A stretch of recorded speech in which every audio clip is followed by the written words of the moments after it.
Hello everyone, I am Edwige and I will present the paper Privacy Amplification by Decentralization done with my supervisor Aurélien Bullet. Machine learning is starting to transition from the classic decentralized approach to more decentralized one. The strongest guarantee is provided by local differential privacy, where each individual assumes that one may observe everything that she shares. Unfortunately, this model comes at a great cost in utility. For instance, it is known that for real summation, the best possible error in local DP is larger by a factor square root of the number of users than in the centralized model. This motivates the study of intermediate trust settings. A possibility is to add a middle step that amplifies the initial privacy provided at the scale of the node. For instance, shuffling or secure aggregation lead to significant improvement in the privacy trade-off. But their practical implementation poses important challenges and are not well adapted to fully decentralized algorithms. Here, we relax local DP to take into account the specificity of fully decentralized models. We show theoretical results on a specific setting and numerical experiment.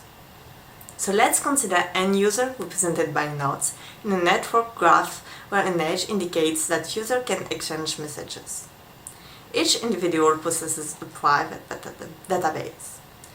In local DP, a node would assume that an observer can see all its contributions, but it is too pessimistic in the fully decentralized algorithm. Indeed, even if the outputs depend on the database on its whole, each participant only sees a local view of these outputs. That is why we should enforce privacy constraints only on what is observable from each vertex, typically the messages sent by the neighbors, and not from the complete set of contribution of a node. This gives us the definition of network differential privacy. It implies a tighter definition of the privacy law. So here we consider the following protocol. A token containing a global model works through the nodes by following the edges of the graph. At each step, the model is updating using a contribution of the current node. And we can compute summary of user data like average, discrete histogram, or optimize sum of local cost function using stochastic gradient descent. In this context, a node can see the current state of the model when it holds the token, when, from who, and to who it sent it, as highlighted here for node 1. This view contains information about the private databases of the other node, but intuitively, less information is revealed than it would be in local DP, as we quantify into specific cases.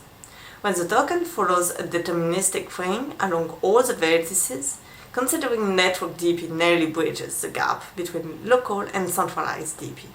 For real summation, if the first node adds noise, the second can rely on this node and so on until we reach the last node and start a new round with the next contribution.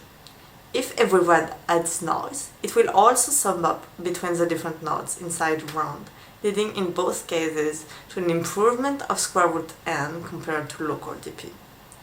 Likewise, the same happens for histogram computation. The setting is in fact very close to the private model, where the internal state of the algorithm is the content of the token. However, this topology is not robust to collisions. So let's now consider a walk on a complete graph. At each step, the token is sent to a user chosen uniformly at random. We suppose that the sender and receiver are unknown from the node, but this can be tackled in separate terms that become negligible when the number of contributions per node is high enough. The analysis is a bit more complex, but we show an amplification of at least n to the power 1/3 in the case of real summation. The proof relies on reusing privacy amplification bonds and shuffling and sampling. We analyze as well the amplification of a stochastic gradient descent by relying on privacy amplification by iteration. We use Venn differential privacy for the analysis and show an amplification of up to bigger of square n divided by log n. Thus, on a real dataset, it allows to keep converging when the local DP cannot anymore. Finally, we can keep guarantee on privacy in case of few collided nodes. To conclude, this result encourages us to analyze deeper this relaxation. We currently work on the extension to arbitrary graphs and to time-evolving topologies. We also aim to other decentralized protocols such as randomized gossip algorithm. Thank you.